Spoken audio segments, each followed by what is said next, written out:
Welcome to today's Let's Talk Data podcast, brought to you by Mirai Talent. Today we're joined by Jess Simons-Boswell, the innovative head of data at e.surv.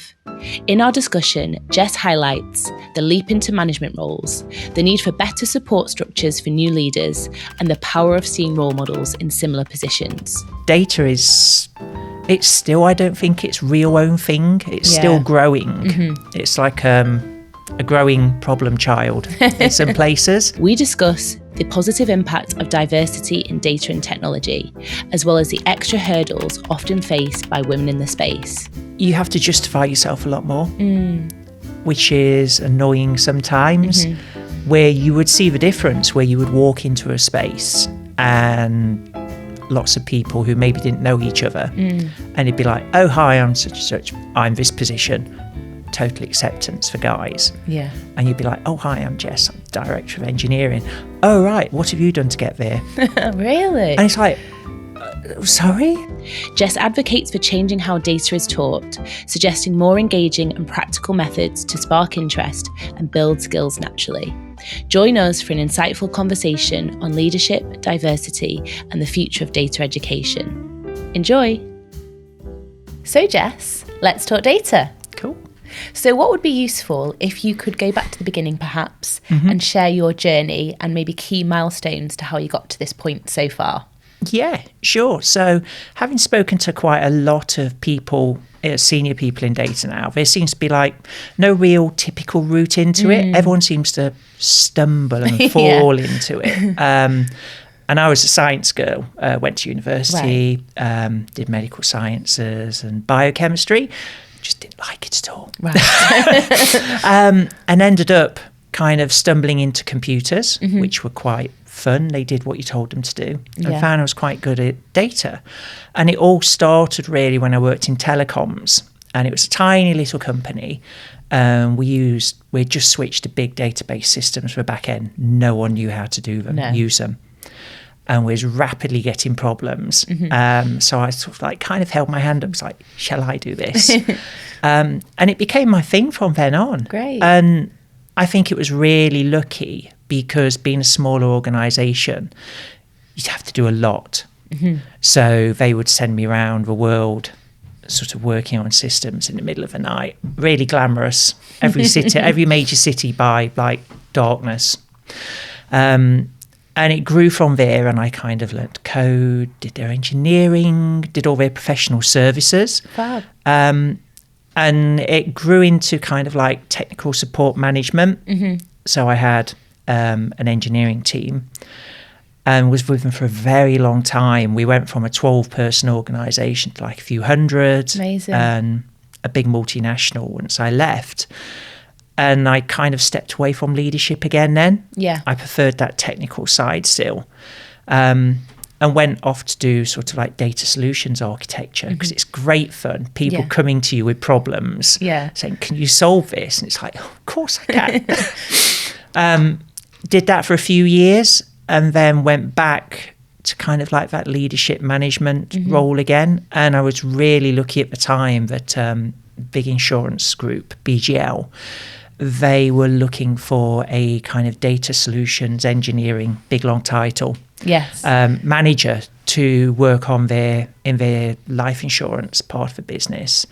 And it kind of went from there, really. It was very much almost greenfield. There's no one in your position before, but we need somebody to build our data strategy. We know that it needs to grow and look at our governance and reshape the team and do everything. So it was kind of quite a good grounding. Yeah. And whilst I was there, it was very much a kind of, oh, do you want to work across the other parts of the business as well? Because you're doing good stuff here. So it was really useful.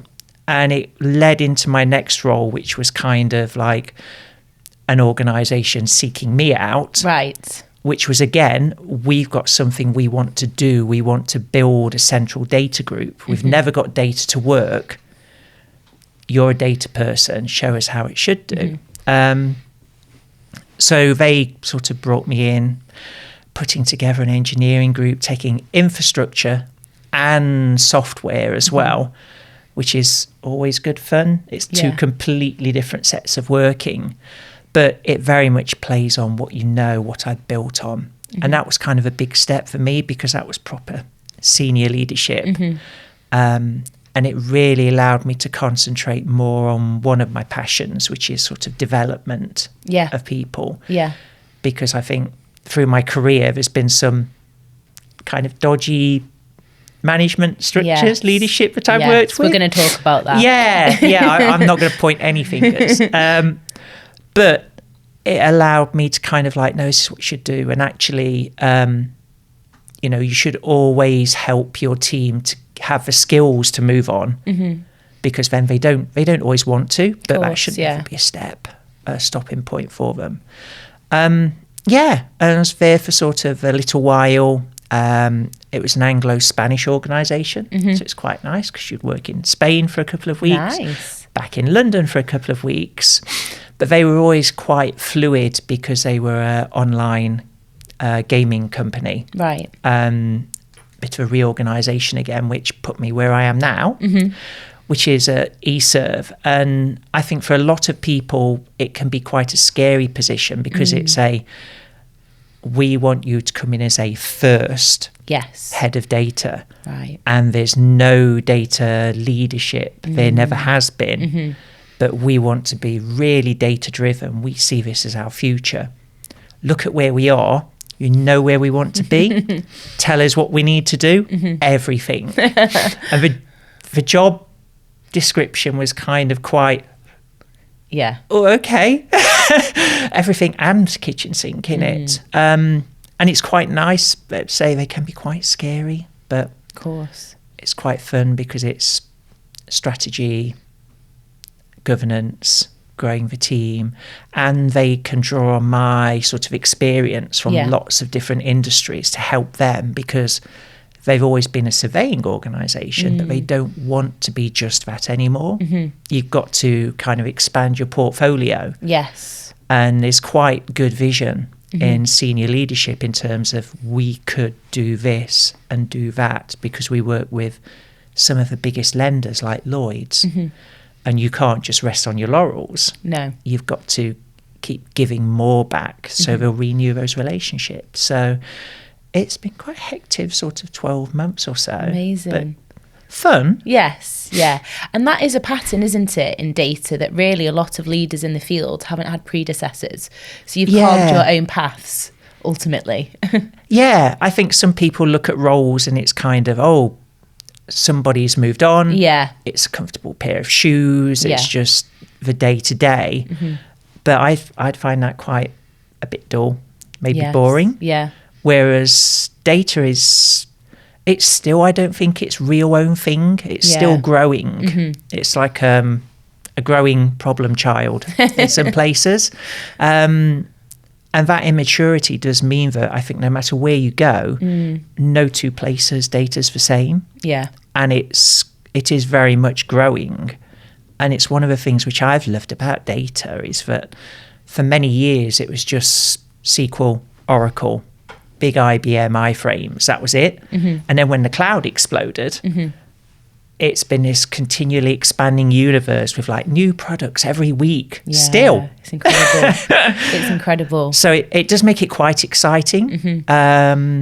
It is like continually accelerating all the time. Yeah.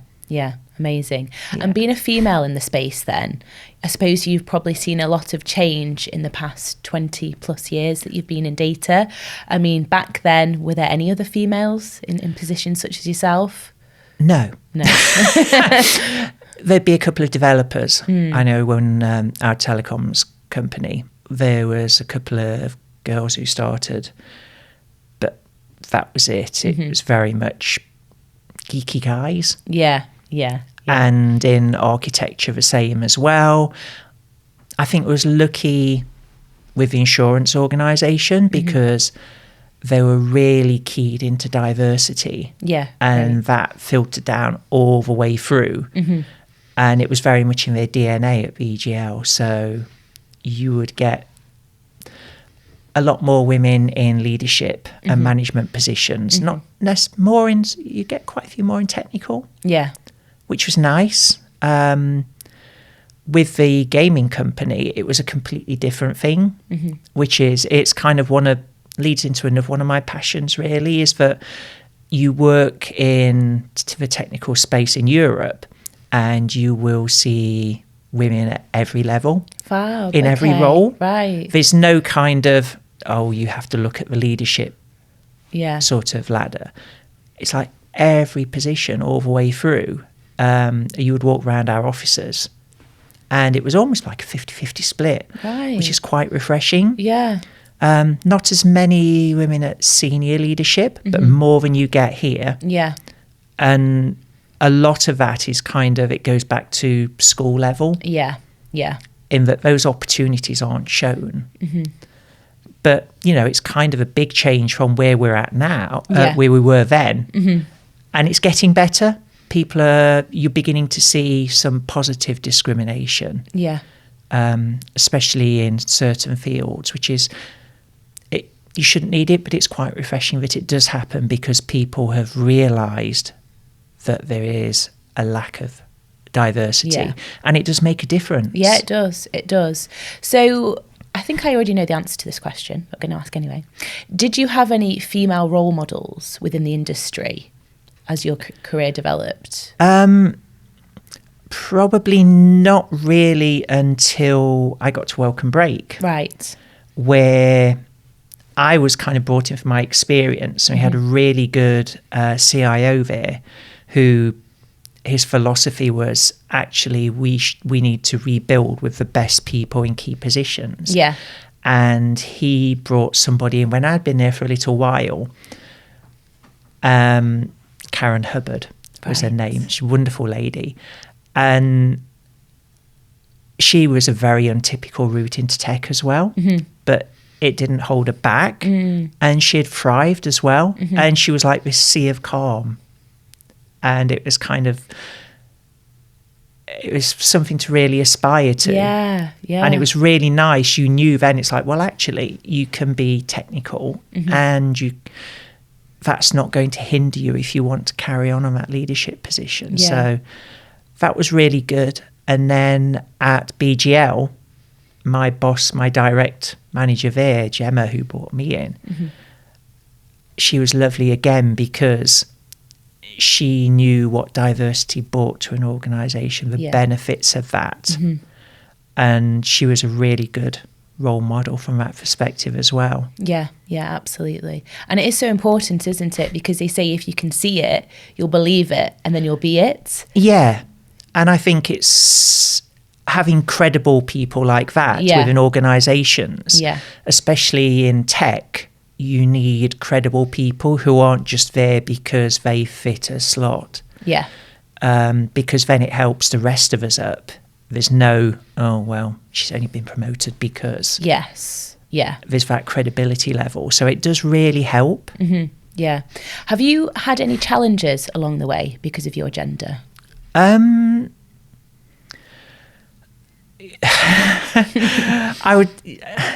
think you have to justify yourself a lot more, which is annoying sometimes, where you would see the difference, where you would walk into a space and lots of people who maybe didn't know each other, and it'd be like, oh, hi, I'm such and such, I'm this position, total acceptance for guys. Yeah. And you'd be like, oh, hi, I'm Jess, I'm Director of Engineering. Oh, right, what have you done to get there? Really? And it's like, sorry? And you almost felt like you had to kind of like have your CV ready and go, well, actually, I've totally deserved to be here. Thank you very much. And things are better now. There is a bit more acceptance for actually you're in a position because you know what you're doing. You know what you're talking about. Whereas a while ago, it was very much a perception that, well, they're in that position because it's a different face, isn't it? Yeah. So. Yeah. I mean, it is better, but there's a long way to go as well. Yeah. And you spoke about the importance of diversity in a workplace. What are some of those benefits, would you say? I think you see a difference in the dynamic. Yeah. You do very much, I mean, it is still very much male dominated and it can be a bit of almost like a laddish kind of culture. And you kind of, some places you get used to that, you see it doesn't change. Yeah. But other places you see the dynamic change. And in working in Spain in our offices there, the other senior leaders actually said, no, it's great, we've got another senior leadership woman, because we see the dynamic change. Yeah. We see the dynamic in the office change, but more in meetings. There's not that sort of laddishness. There's a bit more seriousness to things, and actually a bit more progress, and we get more done because actually we concentrate on things a bit more. Yeah. And so you might not see it yourself more, but actually to have other people tell you that, that's quite refreshing to say that, well, we see that benefit and we know that, and that's really good. Yeah, 100%. The energy shifts completely, doesn't it? Yeah. Yeah. Because sales is the same, really. It has been male dominated in companies I've worked. And that laddish, you're not part of our crew kind of culture is just not good for anyone. I don't think it's even good for the lads in that culture either. No. I think some of the disappointing things I have seen is where then you'll get sort of junior positions, women in coding and software, and they feel they've got to almost take on that laddish approach as well. Yeah. And it's kind of, no, don't change you for the environment. It's kind of be who you are. And that's what makes the difference. It's not going to change it just by trying to fit in. Yeah, yeah. So what can we do on an education level then, do you think, if that's where it starts? It does. It very much goes back to, I think, the perception of data in schools. There still is very much a perception of you working with computers. That's people in darkened rooms in hoodies with loads of screens. The basement. Yeah, and that's that kind of like Hollywood perception. Yes, it is. That's getting better, but it doesn't help. And I've spoken to some wonderful people at Women in Data and Dig Data as well, Rachel Keane. Yeah. And they really realise and get the problem. And that's their big passion, to actually change that in schools. Yeah. And you can do it through actually teaching people how to use things like Excel better in an interesting way. Yeah. So not, we're going to teach you around, maths with numbers, boring and spreadsheets. Yeah, it's reframing it, isn't it? Yeah, it is totally about reframing it and making it seem fun. Yeah.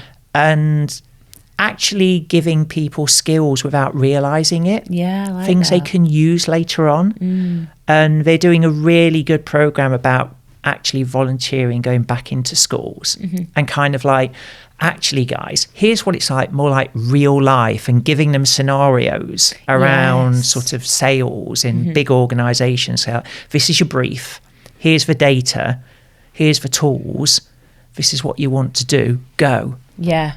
And they've got sort of people like me or other senior professionals there to help them, advise them and turn it into a fun experience, really.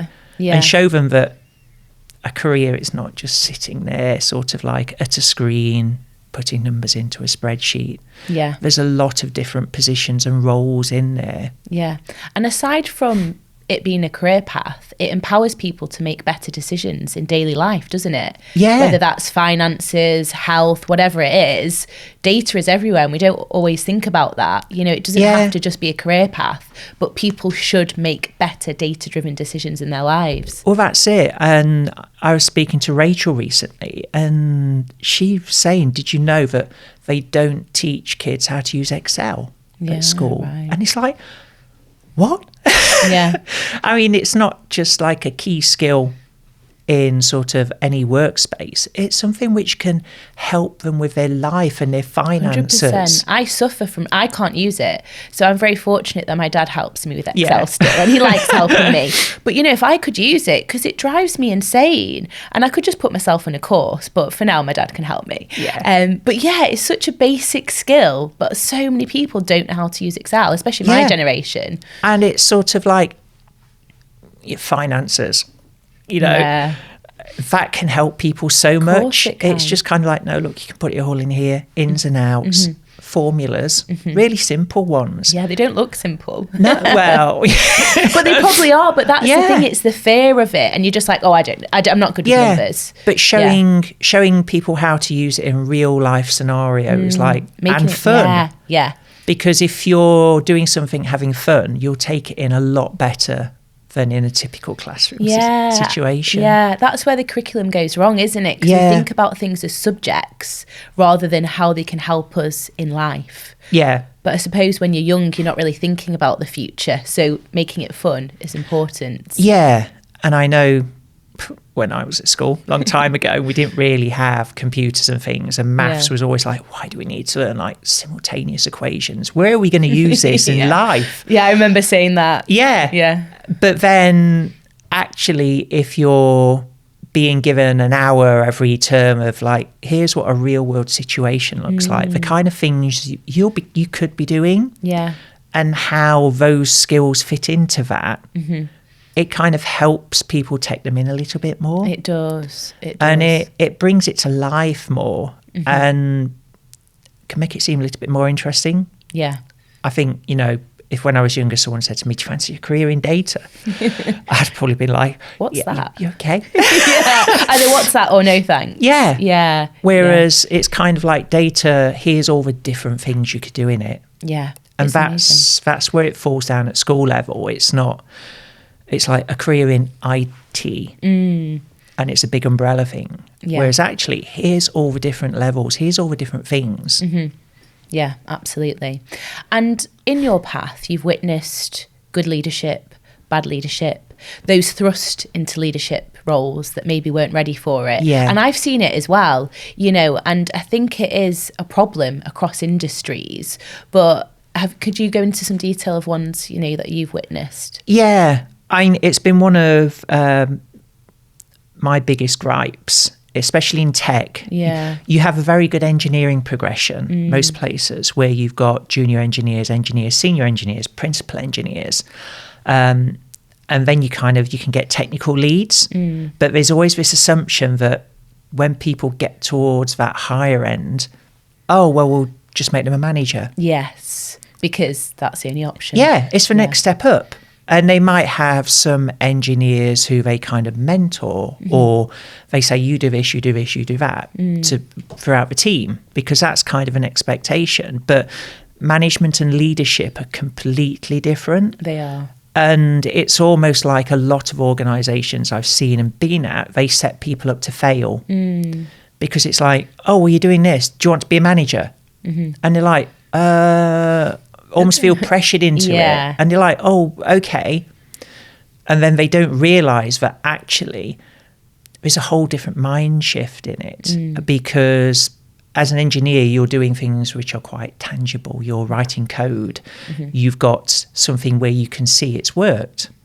But when you're in leadership, the benefits are less tangible. People are unpredictable, aren't they? Yeah, it's a longer term thing. Yeah. And it's more like, is everything working okay? Did it continue to carry on working? Yes, you've done your job, but that's difficult to see on the day to day. Yeah, of course. And so there's that whole sort of mindset change on that. But also you're having to deal more with everybody else's dynamics. Yeah. And that can be the big challenge. And it's almost assumed that by senior leaders, the management, the name change, that does it all. Yes. It conveys these mystical abilities on people. And then some places you see, they've this is the 6th manager we've had this year, we've tried there, they didn't work. And it's like, what support did you give them? Yeah. What training did you give them? And it's like, they've been here 6 years. They should know. And it's like, that doesn't convey that knowledge, that experience on people. And it can be, there's failure in two ways, in that a lot of time people can't make that transition themselves and they feel they're not doing it and it's not working. Step back to technical. And then you get the worst one where the organisation says, you're doing a bad job. We'll help you move on. Yeah. And we were very good at the workshop because we'd seen this, me and a couple of other heads had seen this in other places, and it's kind of like, well, no, we've got some really good senior people, but we don't want them to fail. So actually, let's look at a competency framework so people can see what's expected, but also let's set up programs to help people get there. It's kind of like, okay, take the step up for 6 months. We'll set some milestones within there. Yeah. We'll give you all the support you need, and we want you to be honest with us. We'll be very honest with you.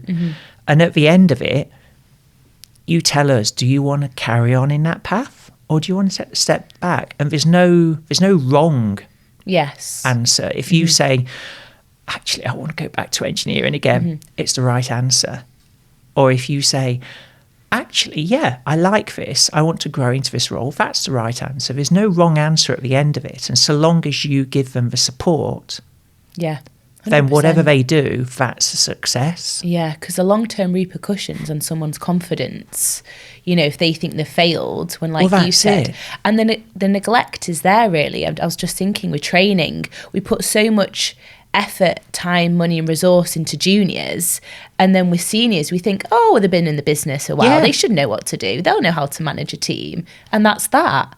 And you see it time and time again.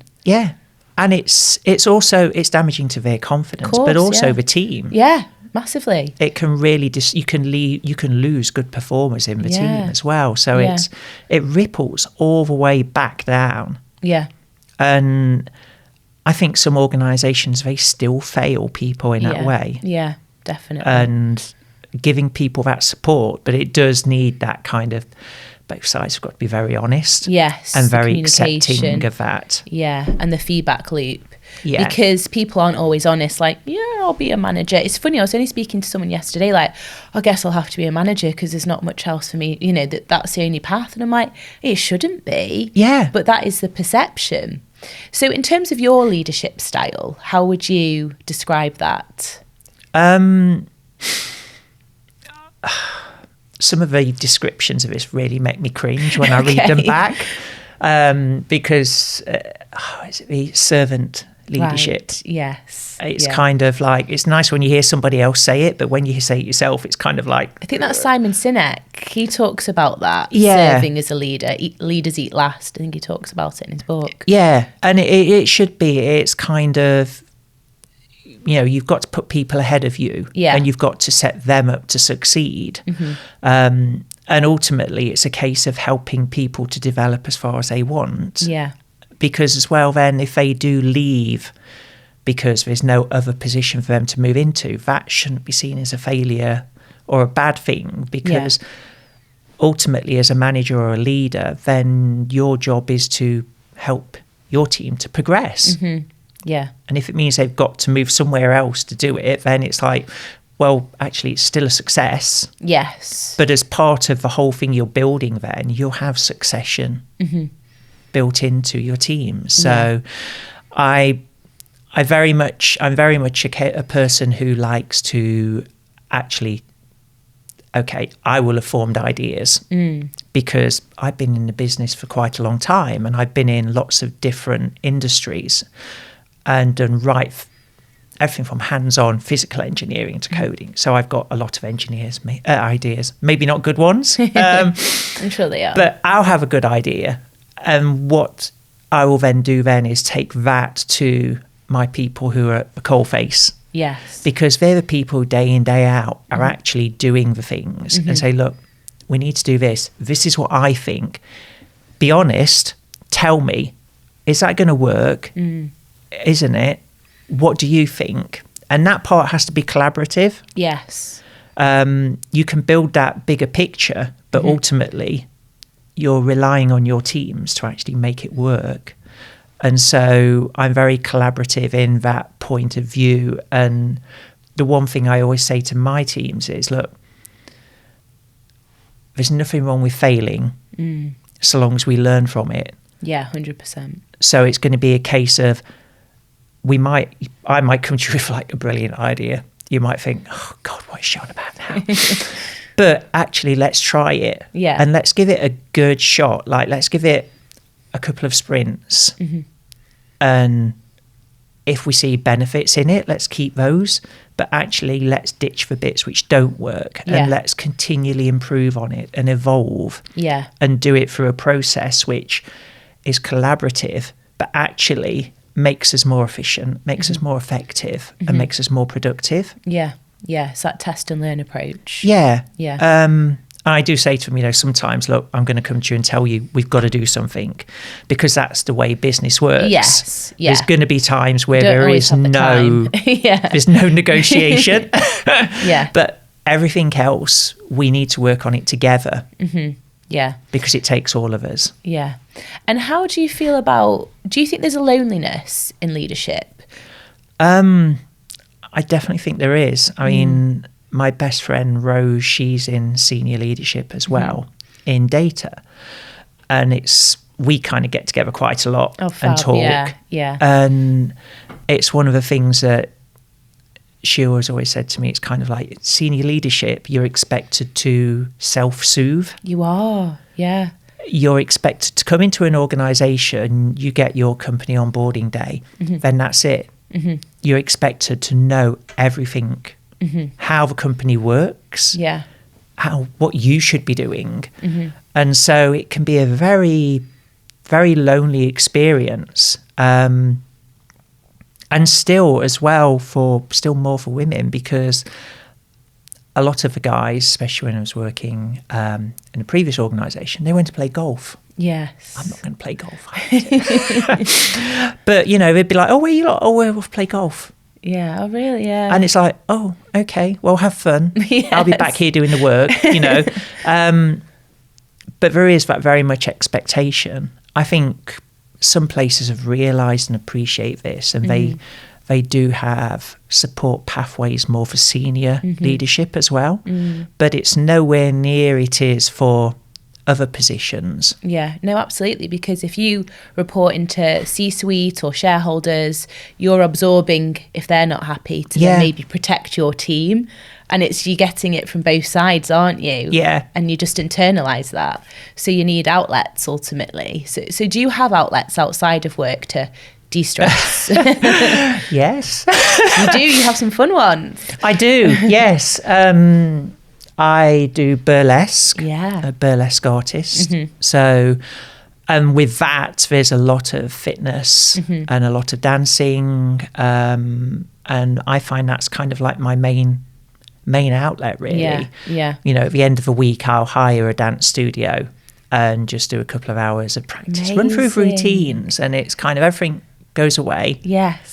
And you start your weekend with a bit of a fresh slate. You're not mulling things over. No. Apart from you messed up some moves and things. And you do need that that kind of outlet, whether it's, you're walking your dogs, it's something that that go home at lunchtime and do, and actually finish the day and we do it. You need something so that you're not taking work home with you. And I think that's become a bigger issue with remote hybrid working as well, in that barrier's disappeared. I always used to almost hate when I would work from home because it took work into my home life. And it was like an unwelcome guest. It's like, it's like, what's it doing here? I really sort of did not like that. And I think sort of the pandemic, that it took work into everybody's home life because not everyone had an office. So it'd be like, well, your lounge is also your office, or your kitchen is, and people would leave their laptops out. And it blurred that line completely. And it made it quite destructive, I think, for a lot of people's homes lives. Yeah, absolutely. So in terms of stress management and having outlets, have you always had those, or is that something you've learned along the way? I think you it's almost like an unrealised reliance, in that you might do something, you might ride bikes, you might weekends I'll go for a little ride on my bike. And then you get more into it and you do it more and you buy more bikes. And it's like, without realising it, it becomes almost an obsession to take away, because it's where you can go just to clear your head. Yeah. You sort of, and people around you, my partner would be like, yeah, you need to go off and ride your bike. Fully appreciating that, oh, well, she's a better person when she comes back from that. Yeah. So in terms of the communication, it sounds like you are a very good communicator. Is that something that you have to work with your team as well? Because there is a process around communication, isn't there? Yeah. And there's very much, it's a skill. Yeah, it is, yeah. Because it's different at different levels. If you're working at a technical level, you can just keep it very verbose. And people aren't expecting the fluffiness to it. Yeah. As long as you're not upsetting people. But then when you start interacting with different layers, communication changes. And especially if you've got internal or even external customers, again, it changes a lot. Yeah. And you have to learn what you can and can't say, what you should and shouldn't be telling people. And that's very much a skill where if you've been quite technical and somebody in leadership says, oh, what about such and such? They don't want the real reason. Yeah.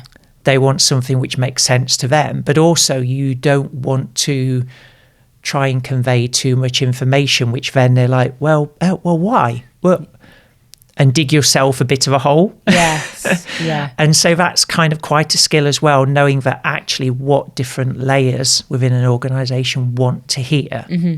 If they want to know more, then they can ask for that, but knowing what it is they want to hear, and that's very relevant if you're doing kind of presentations to C-level, especially around roadmaps and strategy, because you've got to sell. You've got to be able to show people the benefit to the organisation as a whole, but very much kind of, return on investment. Yeah. If you're asking an organisation to invest in something and it's really going to hit the bottom line, you've got to be able to say, well, it's not just going to be a nicer thing to use. It's a new toy for us. Why wouldn't you treat us?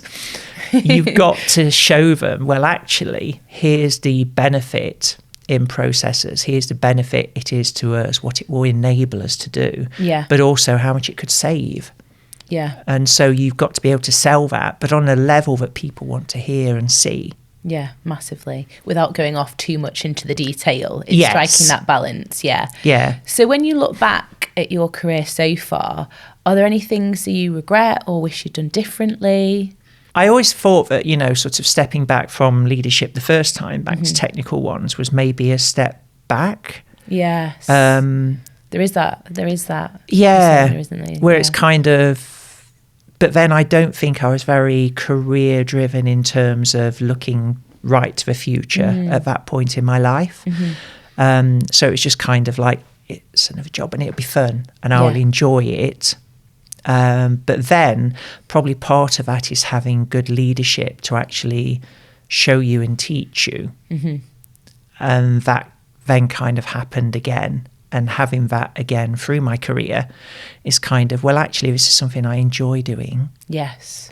And it's a different career path, but it's one that now I look at and think, well, actually, I can see the enjoyment and the benefit in that. And I used to get so much enjoyment just out of writing code. Yes. And it'd be like the least amount of code and the most, elegant code you could write.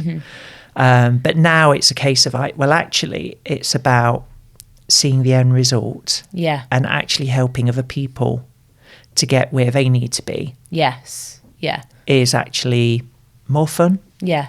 And I think that's brave, though, to make that move back, because you didn't see it as a step back, but you knew outsiders maybe would, and you didn't let that bother you. I think it's as well looking at tangible skills. Yes. Because you think, well, if you're doing things, there's more value in that. Whereas actually, if you're guiding people to do things, there's not as much value in it. Yeah.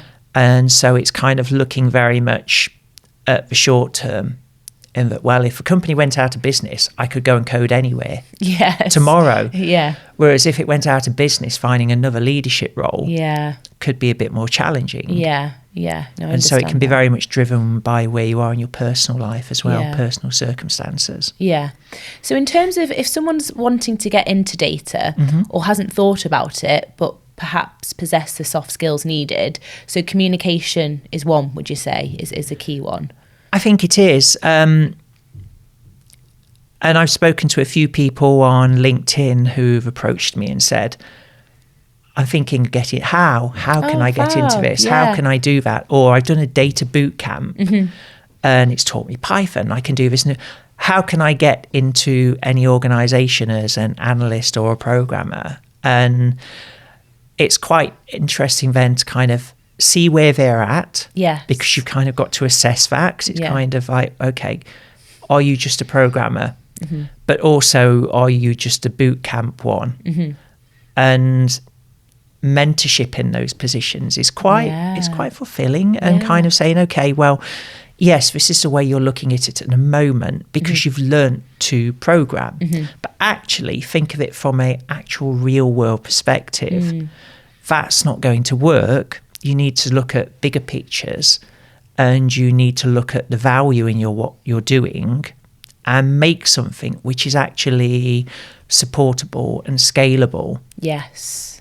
And so it's looking at all of those things. And I think data used to be probably easier to get into because it was database administrators. That was it. Yeah. That was, we did everything.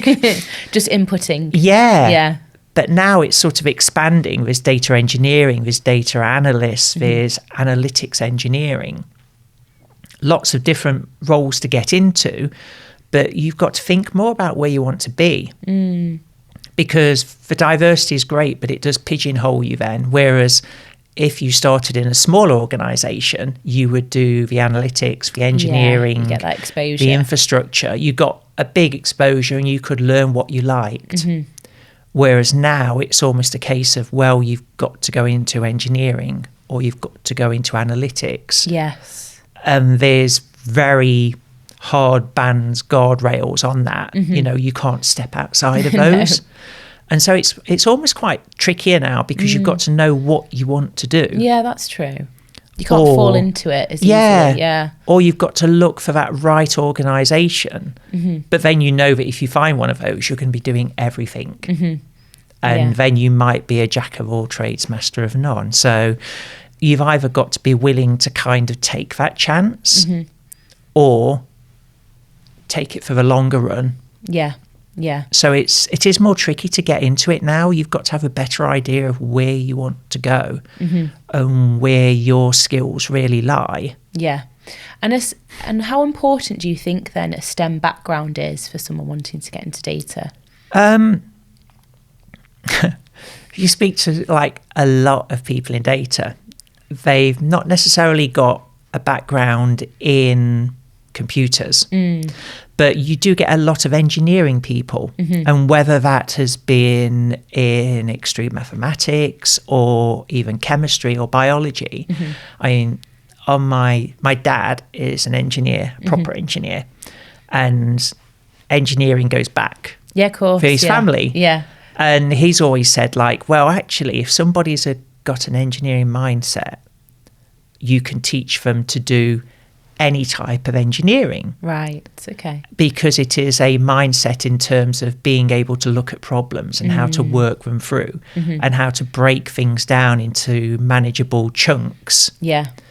And so if you've kind of got that, you can take people from all different sorts of lines. And I know in my past I've had people who have come down the computer sciences route, but then we've had people who've come sideways into the organisation who've maybe been in accounts but quite good with spreadsheets and they've taught themselves. And so I don't think it's necessarily a requirement. It's quite disappointing still that you see in a lot of job adverts where they say must hold a degree, must hold a STEM degree, must hold a MBA on. It's like, why?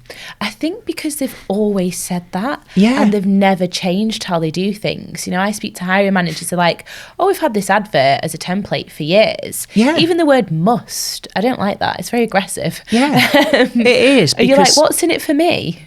And I think it's it's an interesting one with difference between men and women as well, in terms of applying for roles, in that they've found that sort of women will only apply for positions if they feel they satisfy every single point of the criteria. Whereas men will be like, oh yeah, about half of them, I can 100%. I'll apply for that. And it is a very big barrier still, and that whole must have a degree. It's just no, it must not. It's like, actually, somebody who's done several different roles and has got some really good experience and understanding about how things work and fit together, they've got more skill sets for me, which is relevant. And I've had sort of people come out of universities and computer science degrees look wonderful on paper, no common sense whatsoever, and really struggle in kind of real life situations and situations which allows them to think outside of that very set box. What is worrying as well, using generative AI to scour CVs. And the bias with that, because maybe they'll input degree. And then, you know, I look at things like in sales, it's mindset, like if someone's run a marathon or done this or lived abroad, and these things that shape you as a character, that appeals to me.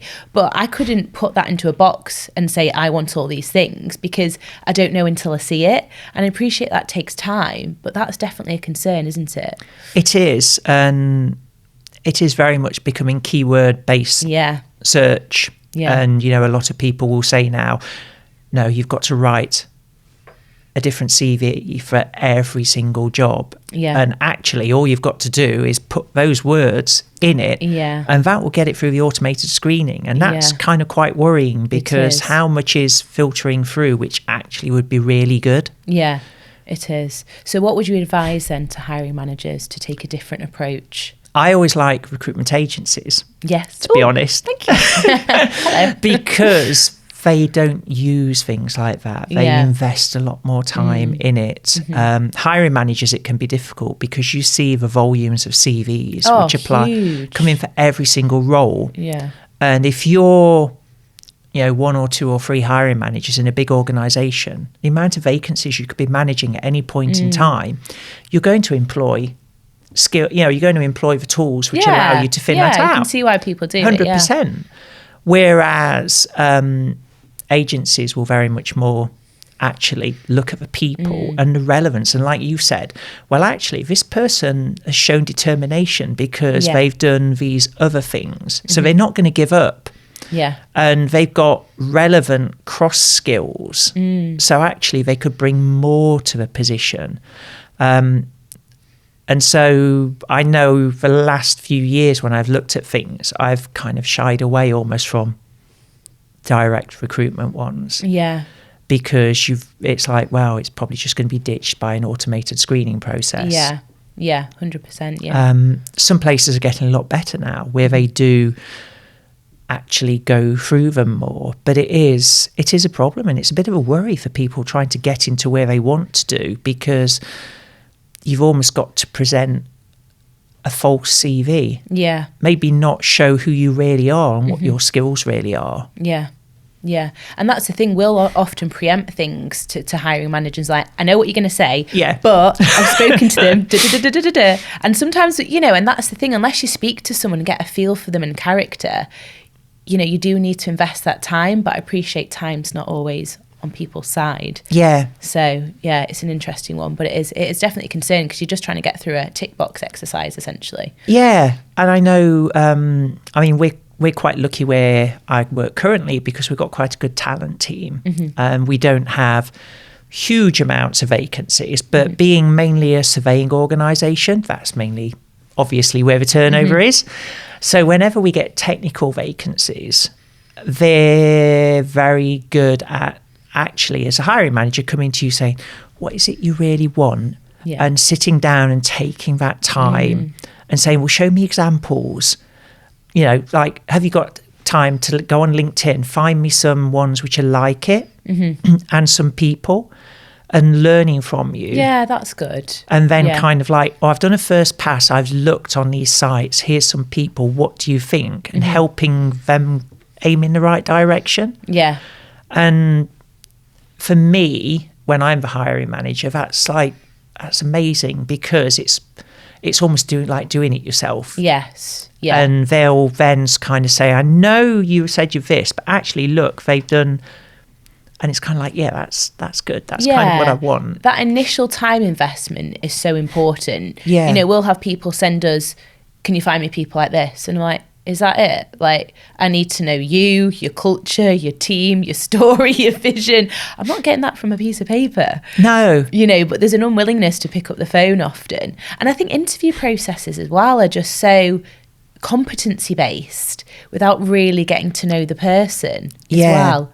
I'm a big feedback person as well. I think it always shocks some of the recruiters I've worked with where it's kind of like, so what did you think of them? And it's kind of like, right, well, I've just sent you an email with, and it's like a sheet of A4 on each one. And they're like, oh wow, that's really good, thanks. Yeah, that's amazing. And it's like, yeah, but you know, if someone's coming for an interview, that's the least you should do to them. You should, you know, if they're not the right person, then actually say, well, no, because, but actually, you know, if you wanted to look at this as a career, here's some of the things where during the interview I thought you fell short on. Yeah. And maybe have a think about that in future because that will help you.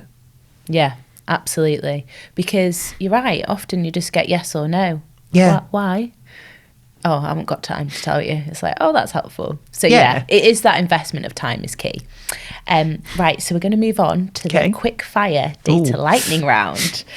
So what is one common misconception about data that you'd like to debunk? AI. Where everyone thinks AI is this wonderful thing where you can just ask it anything and everybody at the moment it's like, oh, we've got this problem, can we AI? And you know, I'm like the bad news fairy because it's kind of like, no, we can't use AI. No, or actually it's not AI, it's ML, or it's this, or it's that. And yeah, AI at the moment is like the biggest common misconception of it. It's going to solve all your problems. Yeah, it can be helpful, but don't get lazy people. Yeah, and it's about the investment of time into it. Yeah, people don't realise that. No, you know, it's absolutely. Name a book, podcast, or event that every data enthusiast should explore. Caroline Carruthers. Yeah, has got some wonderful books with Peter Jackson. Amazing. CDO's Playbook is a wonderful one. But also, I like to kind of step outside the bounds on that and look at actually more effective, efficient processes. So things like the Toyota Way. Kaizen, yes. Yeah, teaching you how to implement those different principles and actually, you know, take what works, ditch what doesn't. Yeah, yeah. And I think that can help people a lot as well. Yeah, 100%. I think for me, when I first started the business, process wasn't my thing. It wasn't my friend, but I've made it my friend now. Yeah, and you know, rewards. It's just the simple ones about the whys. Yeah. You know, the 5 whys, or even 4 whys. And it's just like, if you've got a problem, why? Yeah. Oh, well, it's because of this. Well, why? And if you ask why enough time, you actually get to the root of the problem rather than patching. Yes, that's true. Delve deeper into it. Finish this sentence. Data is the key too. I think data is the key to understanding productivity. There's a lot you could choose there. Yeah. Key to success is a good one, isn't it? Yeah. That's why you should pay me more. Exactly. But I think data is a key to understanding, isn't it? Understanding your organisation, understanding your customers. Yeah. And understanding where you need to go when you stood still for too long. Yeah, I like that. If you could offer a piece of advice to someone coming up, maybe a female in data, what would that be? I think it's really to kind of don't look at opportunities and think it's scary. Actually see that as a challenge which you should accept. Like the position I'm in at the moment, if you looked at it, you'd be like, okay. But ultimately, it's all going to help you learn. And so it is really much put yourself in those uncomfortable situations. Yes.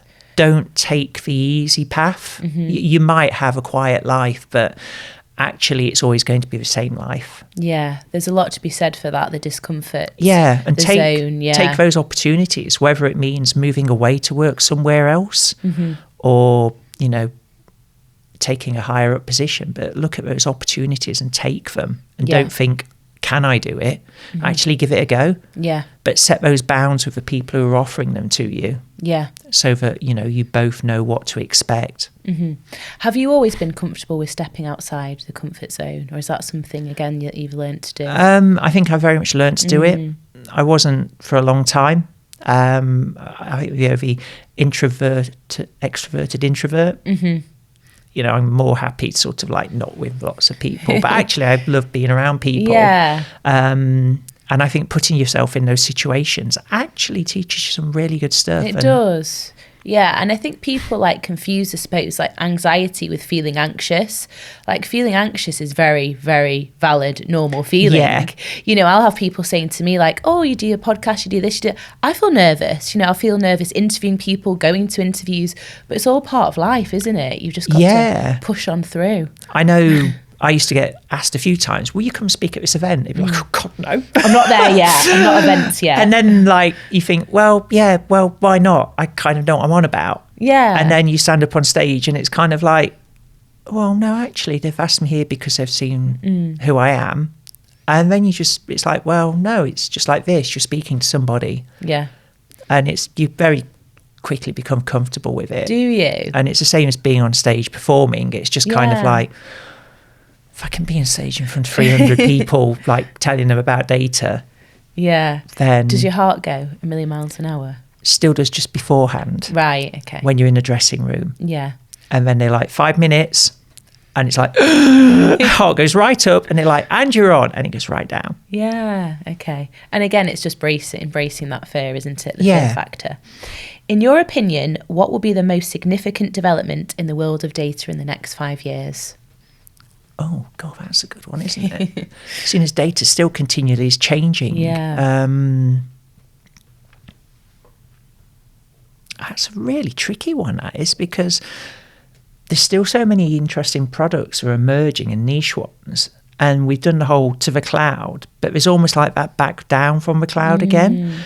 But I think AI is going to be, you know, we've had data mesh for the last year or so, now AI, and I think AI is going to be a bit prevalent for the next few years. Yeah. Not so much in taking people's roles away, but more in where you can work alongside it. Yes. To kind of augment what you're doing. Yeah.